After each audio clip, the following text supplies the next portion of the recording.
Hello guys, ये आपका NEET 2025 का पीवाईक्यू। इसमें क्या बोला है? Correct order of wavelength of light absorb.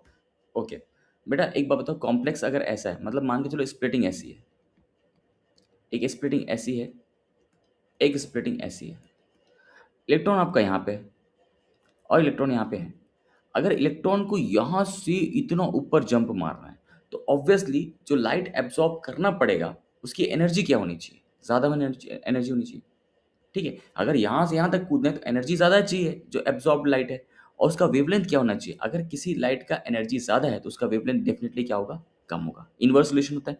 और यहाँ से यहाँ जंप मारना है, यहाँ से यहाँ, तो एनर्जी क्या चाहिए? कम चाहिए। और एनर्जी कम मतलब लाइट का वेवलेंथ जो होगा, जो एब्जॉर्ब करेगा, वो क्या होना चाहिए? ज़्यादा होना चाहिए। ठीक है, तो आप ये समझ सकते हो, जिनमें स्प्लिटिंग ज़्यादा वेवलेंथ कम, स्प्लिटिंग कम वेवलेंथ ज़्यादा। तो हमें आंसर निकालना है स्प्लिटिंग से।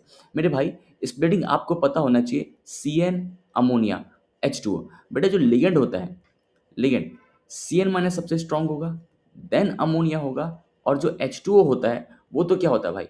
Weak field ligand. तो सबसे ज़्यादा स्प्लिटिंग जो करेगा वो CN माइनस करेगा। स्ट्रांग लिगेंड ज़्यादा स्प्लिटिंग करता है, और जिसकी स्प्लिटिंग ज़्यादा होती है उसका वेवलेंथ क्या होता है मेरे भाई? वेवलेंथ कम क्या होता है? कम होता है। तो CN माइनस का वेवलेंथ कम होगा, उससे ज़्यादा वेवलेंथ अमोनिया का होगा। अब H2O की बात करते हैं। H2O बेटा, इसका भी H2O है, इसका भी H2O है।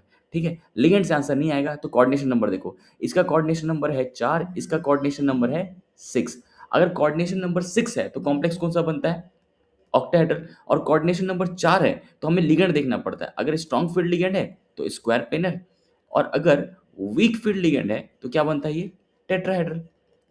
तो मेरे भाई, कोऑर्डिनेशन नंबर 4 है, H2O है। H2O मतलब weak field ligand. Weak field ligand मतलब कॉम्प्लेक्स कौन सा होगा? टेट्राहेड्रल कॉम्प्लेक्स होगा, राइट। और आपको पता है जो स्प्लिटिंग होती है वो मेरे भाई, ऑक्टाहेड्रल की स्प्लिटिंग ज़्यादा होती है किससे?